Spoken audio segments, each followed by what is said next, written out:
चार बहुओं की सास पार्ट 1। रोमा, टीना, मीनू और रीतो चारों की शादी एक ही घर में हुई है। चारों बहुएं एक ही साथ एक घर में रहती हैं।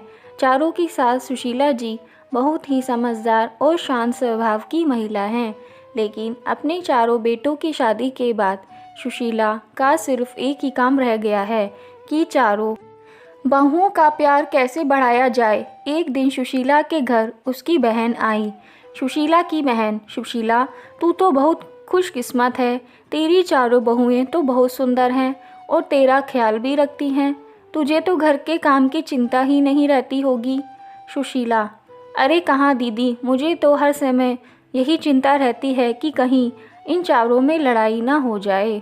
जब भी मुझे लगता है कि इन चारों में बहस होने वाली है तो मैं बात को संभाल लेती हूँ। सुशीला की बहन: ये बात तो सच है सुशीला। दुनिया सोचती है कि बहुएं आ जाने से घर में खुशियाँ आ जाती हैं, लेकिन ये भी सच है, घर में बहुएं आ जाने से सास के लिए जिम्मेदारी भी बढ़ जाती है। हर समय बस यही सोचते रहो कि कहीं लड़ाई ना हो जाए। ये दोनों बात ही कर रही थी, तभी अचानक रोमा और मीनू की लड़ने की आवाज़ आई। रोमा: मैंने एक बार पोंछा लगा दिया है तो मैं दोबारा नहीं लगाऊंगी। मीनू: दोबारा पोंछा तो तुम्हें लगाना ही पड़ेगा। रोमा: तुमने इतना गंदा पोंछा लगाया है, लग नहीं रहा कि तुमने यहाँ सफाई की है। बहुओं में इस तरह से लड़ाई देखकर सुशीला की बहन घबरा गई और सुशीला को समझाने लगी, तेरी बहुएं काम कम करती हैं और लड़ाई ज़्यादा। सुशीला, तुझे इनकी लड़ाई बंद करने के लिए कोई ना कोई रास्ता तो निकालना ही होगा। यह कहकर सुशीला की बहन वहाँ से चली गई। अब सुशीला दिन रात यही सोचती रहती है कि इन बहुओं को आपस में प्यार कैसे बढ़ाया जाए। इसलिए सुशीला ने अपनी सारी बहुओं को इकट्ठा किया और कहा, सुशीला, तुम चारों लोग दिन भर आपस में लड़ती रह, इससे न तो घर चल सकता है ना तो ज़िंदगी। इसलिए आज तुम सब ये बता दो कि तुम क्या चाहती हो। रोमा: माँ जी, आप हमें अलग अलग घर दे दो। सुशीला: मेरे पास इतना पैसा नहीं है कि मैं तुम चारों को अलग अलग घर बनाकर दे दूँ। मीनू: माँ जी, ये घर भी तो बहुत बड़ा है, आप इस पर 4 मंजिलें बनाकर दे दो। सुशीला: मैंने अपने चारों बेटों को बड़े प्यार से पाला है, इसलिए मैं नहीं चाहती कि तुम लोगों की वजह से मेरा घर टूट जाए। मेरे चारों बेटे अलग अलग रहें और मेरा क्या, मैं तुम चारों में से किसी के पास रहूँगी। सुशीला की ये बातें सुनकर चारों बहुएं चुप हो गई। चारों में से कोई भी सुशीला को अपने साथ नहीं रखना चाहती थी। सुशीला ने अपनी बहुओं को एकटक देखते हुए कहा, तुम चारों को मैंने अपने बेटे भी दिए और अपना घर भी दे दूंगी, लेकिन तुम में से कोई भी मुझे अपने साथ नहीं रखना चाहता।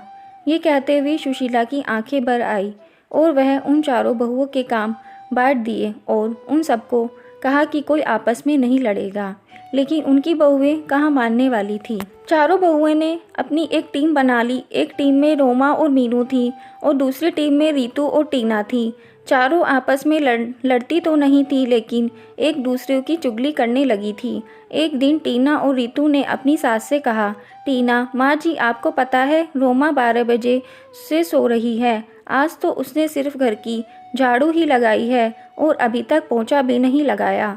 रीतू: हाँ माँ जी, अपने लड़ने के लिए मना किया है, इसलिए मैं मीनू से कुछ नहीं कहती।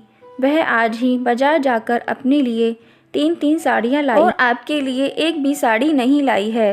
रीतू और टीना तो अपनी सास से चुगली करके चली गई। अब मीनू और रोमा की बारी थी। मीनू: माँ जी, आपने रीतू को तो सर पर चढ़ा रखा है, वो हमेशा रोटियां जला देती है और आपके बेटे भी बोल रहे थे कि रीतू की हाथ की रोटियां अच्छी नहीं लगती। रोमा: और माँ जी, कल टीना ने सबके कपड़े धोए पर मेरे नहीं धोए। मैं खाना बनाती हूँ तो सबके लिए बनाती, ना मैं किसी दिन उसके लिए खाना ना बनाऊं तो उसे कैसा लगेगा। सुशीला सारी बहुओं की बातें सुनती है और सर पकड़कर बैठ जाती है। इसी तरह दिन बीत रहे थे। जब बहुओं को लगा कि हमारी सास तो हमें घर बनाकर नहीं देगी, तो चारों बहुओं ने अपने अपने पतियों को भड़काना शुरू कर दिया।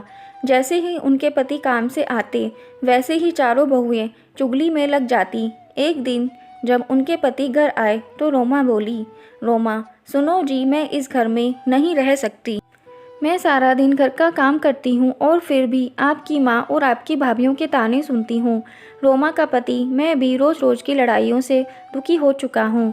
आज तो फैसला हो ही जाए। उधर मीनू भी अपने पति से कहती है, मीनू सुनिए जी, हम कब तक आपके घर वालों के साथ पिसते रहेंगे। बच्चे बड़े हो रहे हैं, उनके भी भविष्य के बारे में सोचना है।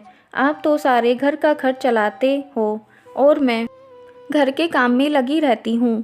माँ जी से बोलिए ना, इस घर को तुड़वाकर फ्लैट बनवा दें, हम आराम से रहेंगे। मीनू का पति तुम ठीक कह रही हो, आज माँ से इस बारे में बात ही कर लेता हूँ। आखिर हमारी भी तो पर्सनल लाइफ है। सुशीला के बेटे उससे बात करने के लिए आए और पीछे पीछे बहुएं भी आ गई। बेटा, माँ कहाँ हो आप, बाहर तो आओ। सुशीला कमरे से बाहर आती है। बेटा, माँ आप घर को तुड़वाकर फ्लैट बनवा दो ना, सब साथ में नहीं रह सकते। दूसरा बेटा, हाँ माँ, हम सबको एक एक रूम मिला हुआ है, हमारे बच्चे बड़े हो रहे हैं, उनको भी अपना रूम अलग से चाहिए ना।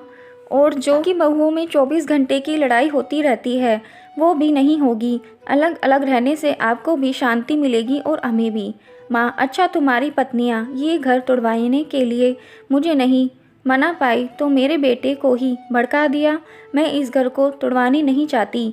इस घर में तुम्हारे पिता की यादें हैं, तुम्हारा बचपन बीता है और तुम चारों अपनी पत्नियों को समझाने के बजाय मुझसे ये घर तुड़वाने के लिए बोल रहे हो। सुशीला ने अपने बेटों और भाइयों को बहुत समझाया, लेकिन कोई भी राजी नहीं हुआ और मजबूरी में सुशीला को अपना घर तोड़वाना ही पड़ा। जैसे जैसे हथौड़ा घर की दीवारों पर चोट कर रहा था, सुशीला को वो चोट अपने दिल पर महसूस हो रही थी। अब कुछ दिन बाद उस घर की जगह एक आलीशान बिल्डिंग खड़ी थी। सुशीला ने अपने चारों बेटों और बहुओं को बुलाया और कहा, सुशीला, तुम चारों के फ्लैट बनकर तैयार हो गए हैं। अब तुम सब आराम से रह सकते हो। तुम अपने अपने परिवार के साथ खुश रहोगे, लेकिन मेरा परिवार तो तुम सब हो। तुम्हें अलग अलग जाता देख मुझे कितना दुख हो रहा है, कैसे बताऊं। बेटा, माँ आप कहाँ रहेंगी, मतलब हम में से किसके साथ रहेंगी। सुशीला, तुम फिक्र मत करो बेटा, तुम्हारी बूढ़ी माँ किसी पर भी बोझ नहीं बनेगी। पेंशन तो आती है मेरे पास, उससे गुजारा हो जाएगा। तुम चारों एक एक फ्लैट में रह लोगे तो ये नीचे का हिस्सा बचेगा, मैं वहीं रह लूँगी। चारों बेटे अपनी अपनी पत्नी और बच्चों को लेकर चली गई और आराम से रहने लगी। सुशीला पूरे दिन यहीं रहती और यही सोचती, मेरी बहुओं ने मुझसे मेरे चारों बेटों को छीन लिया। चारों में से कोई भी मेरे पास नहीं आता, लेकिन सभी दिन एक जैसे नहीं रहते। कल मेरी जगह मेरी बहुएं भी होंगी, तब देखती हूँ। Thanks for watching friends. Video को लाइक करें। आप हमारे चैनल पे नए हैं तो हमारे चैनल कहानी अड्डा को सब्सक्राइब करके बेल आइकन ज़रूर प्रेस कर लें।